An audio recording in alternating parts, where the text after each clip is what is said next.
Hey, we're gonna do this. We're gonna do this game. We're gonna do it.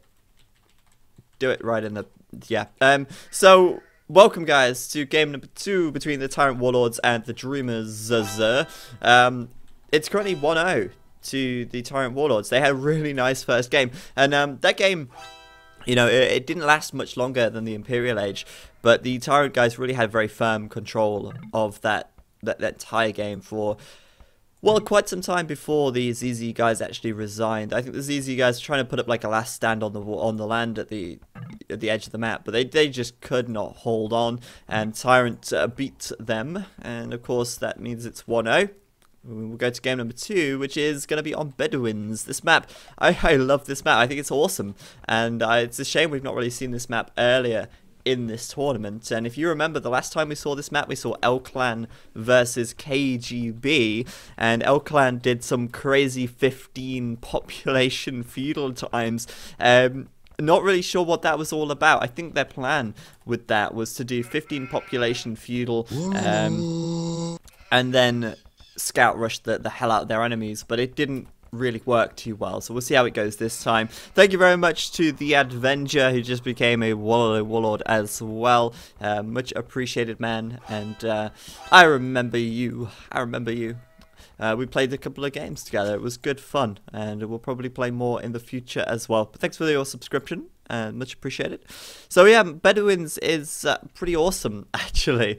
The reason I say that is because just look at these lakes. Look at them. They're so full of, so teeming with shorefish. There's so much food available. Although we're in the middle of the frickin' desert, there is so much food here. Rather against the nature of this map. But with all these shorefish, with all these boar, with all these deer, with all these sheep even, with just everything, you can see some pretty interesting strategies. And, you know, we've only watched this map once so far in this tournament, and that was L-Clan versus KGB. I'm interested to see if we see any weird stuff going on here as well. I do think this map does favour relatively high aggression, but because it is a nomad start, you may have noticed everyone there at the start building their TCs. You do end up with the TCs in a much more protective location. Now, normally, when you do a feudal rush on someone, you can guarantee that their berries are going to be quite far from their TC, or their wood might be quite far.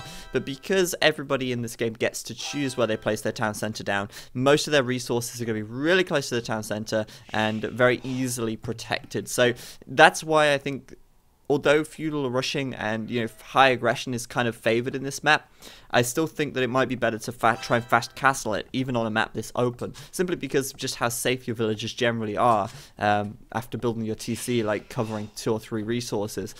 So we'll see how it goes, but let's introduce the players and see where they're at. At the north of the map, we've got the TyRanT team. I think they're up to the north. Yeah, mostly up to the north of the map. They seem a little bit scattered, actually. Right up at the north, we've got Slam. And he's playing in the purple as the Britons. Gonna have that sheep gathering bonus. Oh, if only. I mean, he's not actually found any sheep yet. Oh, no. I'd say the base found 2. But he's taking those shorefish anyway, simply because villagers take from shorefish so very quickly. However, they still take from sheep very quickly as well. And yeah, he's playing Britons in the north there. Just down to the south of him, we've got Fire, super hot, playing as the Vikings in the blue. And he's kind of in the pocket position, though that's not really the case. In fact, yeah, him and Slam are both in the pocket position. Thank you very much, FTN11, for subscribing and becoming a Warlord. It's like we got a little bit of a sub-train going on right now. So thank you guys. It's much appreciated. And once again, yet again, we have another best new subscriber. When will it end? Hopefully never. I mean, that would be kind of cool. But yeah, I kind of didn't realize that but Riot was here to the left of Slime. Riot is actually on the flank on the northwest of the map, and he's playing as the Turks in the grey. And to the right of him and to the right of Fire, kind of off to the northeast in the orange, we've got Bad Geofro on that other flank, on that right flank, playing as the Japanese. So yeah, the TyRanT team, but mostly up to the north of the map here, with Fire and Slam being very close together, and then the flanks being a little bit more close to their enemies, really. At the south flank, or the southern right flank for the ZZ team. We've got FedEx in the green. He's playing as the Vikings. So we got a Viking on flank here, which is not a huge deal. He is against the Japanese, and the Vikings are, although they're mostly a water civ, when they're playing land, they basically default to being an archer civ. So Vikings on archers going to be absolutely fine against the Japanese anyway. I wouldn't be too concerned about that. It's just the Vikings in the Imperial Age, they come a little bit more redundant then. But as the Vikings are on the flank, we'll probably see FedEx having to do a little bit of a feudal rush. In the pocket, we've got Aphrodita in the red playing as the Britons.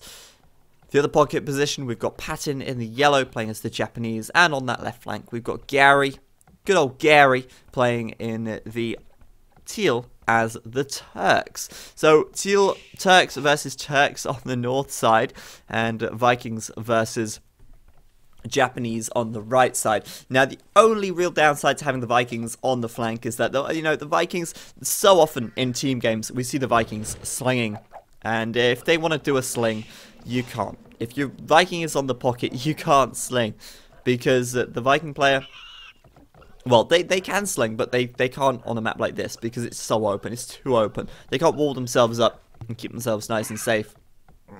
They basically have to do a feudal aggression if they are, attacked. If they aren't attacked until the Castle Age, they still have to do some aggression because they just cannot wall themselves up on a map like this. And this map is so great because of that. It's not like you're going to see some huge, big-ass walls coming up because it just takes too much resources, man. It just takes too much to wall this map. So it's good. I like that fact. So no one's up to feudal in 15 population. I think El Clan were a little bit off the wall with that strat. And instead we're going to see 22 population, 21 maybe, population upgrades to feudal. I'm just cycling through the players here, just looking at the top bar. Like, I'm not even looking at what's going on the screen. There we go. Riot is going to be the first one up. And he's already 7%, not bad. And yeah, taking those shorefish, of course, they just gather so quickly. Up to feudal, he's got loads of deer. And, he could even scout rush this. As the Turks, it's not a terrible idea to do a scout rush because their scouts do upgrade to light cavalry for free once they reach the Castle Age, and likewise up to Hussar once they reach the Imperial Age. So for the Turks here, with this huge abundance of food, with gold being a little bit further away, though not exactly out of reach, I see no reason not to do scouts. He could do archers as well, and looking at this, he's got plenty of gold coming in. He could even fast castle it if he's feeling ballsy enough, but at the end of the day, whatever he does, he is going to be the first up to the feudal age, and that's all that matters right now. Because that's not even important in the slightest, but still, yeah, he's going to be first up, and we'll see what he does once he gets up. So we'll watch Riot for now, and I kind of like to direct who I watch based on where they're at any point in time. Now, judging by his resources, judging by the kind of build-up he's doing, I'm suspecting a fast castle. Now, looking at Gary real quick, he's only just clicked up to feudal. He's on 5% now, as Riot is on 96 at the moment. So it's got to be a fast castle from Riot. I still think that doing a couple of scouts wouldn't hurt. He would certainly disrupt Gary's eco. He would get a bunch of kills on this wood line. Well, maybe not kills, but he would certainly disrupt this wood line heavily. But we'll see what goes on. Riot here doesn't actually have enough for his second building. So, stable. Yes! Do it! Do the scouts! He's gonna do it. Just mark my words. He can still do scouts and have a really nice castle time as well. Once the wood slowly trickles in to build a blacksmith, he's still going to have 800 food, simply because of just how much he's got coming in right now. All of these villagers taking the shorefish. It's crazy. It's 3 mills, though, for Riot. There's a lot of real mills right there. Certainly, obviously, in his opinion, worth the investment. So there's the blacksmith coming up. And no scouts. I am disappointed. Son, I am disappointed. He is just going to rush that blacksmith up and leave his TC idle for now, I guess. Shame. Shame. I would have liked to see some scouts coming out onto that wood line and messing Gary over. Now, for the TyRanT team, we have got a little bit of a team wall coming up already. A little bit of an odd wall from fire at the north of the map, as Slam builds a couple of ranges on the right side. As the Britons, that makes sense. The Adventure says, Zach, why doesn't my subscription renew itself? Somehow I have to resubscribe every month, and donates $6. The Adventure, I don't know. I just don't know. As far as I know, subscriptions should renew themselves, But if it's not renewing, check your own subscriptions on your dashboard. Or if it says that it should renew and it doesn't, then perhaps contact Twitch. Because that I don't think I have any control over. As far as like renewing subscriptions is concerned. But thank you for subscribing, thank you for the donation as well, it's much appreciated. So Riot then at the north here, getting at that scout. He's doing more scouts, like look at that, obviously gonna go for some scouts, why not? It's so good. And now we've got the slaying, the real MVP of this game is Fire, sending those hot resources over to Riot, who is going to be able to spend them on knights and the like. You know, looking at that 600 food, 400 gold, he's nearly, well, almost halfway to the Imperial Age already. And that's just with the first sling from Fire. So it just shows you how effective and how strong slinging can be. Now, the right side, Bagiofro here is not really having any feudal aggression at all against FedEx, so the flanks really not very aggressive against one another. But we do have Slam coming down with some archers now. Slam, by the way, is also very close to the Castle Age. He's going to be upgrading to crossbow, taking advantage of that Castle Age upgrade on the archers for the range, which is completely free. Aphrodite, first to castle, I'm surprised, but he is in the pocket here. Archers coming out for him as well, as he is the Brits, as well as that second and third cheaper town centre. That's one of the nice things about the Britons there. TCs are dirt cheap. You gotta love them for it. On the right side, Riot now coming in with those light cavalry. Look at that perfection. It is so fantastic that he has gone for the light cavs. I love that. You know, you don't see Turks doing that too often, which is surprising because that upgrade is free, but it's so good. Couple of kills on Gary already. Look at these villagers, dead villagers and knights to follow through. Siege Workshop going right outside of that TC, and Gary meanwhile is still not in the Castle Age yet. 98% now, not far off, but with the addition of Siege from Riot here, Gary is royally screwed, as we might see a Siege Workshop coming out any second now. That would be painful to watch, really. So, good stuff from Riot so far. Going to come down here in the south, going to get another couple of kills.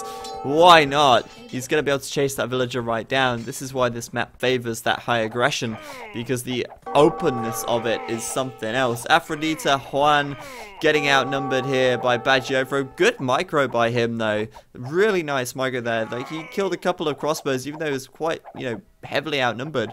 Getting in there, killing a bunch of Bagiofro's units, not losing too many of his own, and getting the hell away. But still, 5+3 range for those Briton crossbows. It's a pretty significant advantage, especially once they reach the Imperial Age and get +2 range for free. The north of the map, Gary's still losing villagers. The Siege Workshop pumping out that mangonel. And Gary knows he's in trouble now.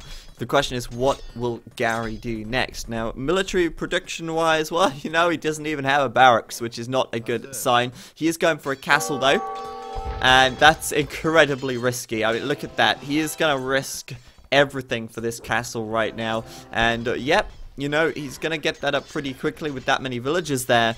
But Riot, with that mangonel, could kill a bunch of villagers as well. With the light cap, well, the knights with +1 defense, he could do some serious damage. He would be able to suicide, well, he would suicide a few units. But there you go, look at that. The onager coming in, killing a couple of villagers. The castle, 78%, but so many villagers are going to go down. Gary's on 13 population, more are going to go down. Don't tell me this castle is going to get denied. My goodness me, 92%, and Gary's down to 2 population.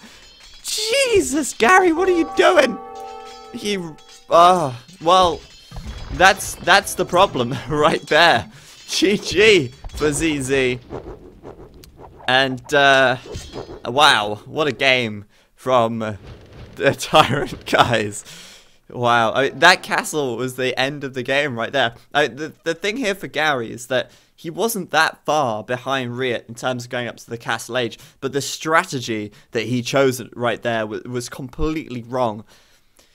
To try and rush a castle like that, you neglect your economy quite heavily. You know, you have to have quite a lot of stone income to be able to afford a castle, right?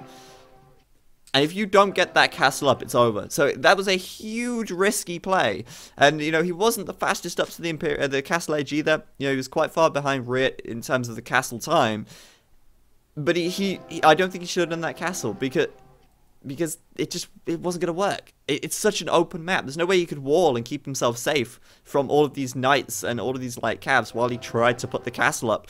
Riot played that absolutely perfectly in the north of the map there, that really high aggression, and Riot basically won TyRanT the game. In the south of the map, we didn't see a whole lot going on. FedEx was defending with a mangonel, but it seems like in the south they were also pretty outnumbered. Slam here with much more, or many more crossbows on the map, and the addition of Badgiofro adding some in as well. But well played by the TyRanT Warlords, 2-0, and that game was pretty swift, a pretty quick end for the ZZ.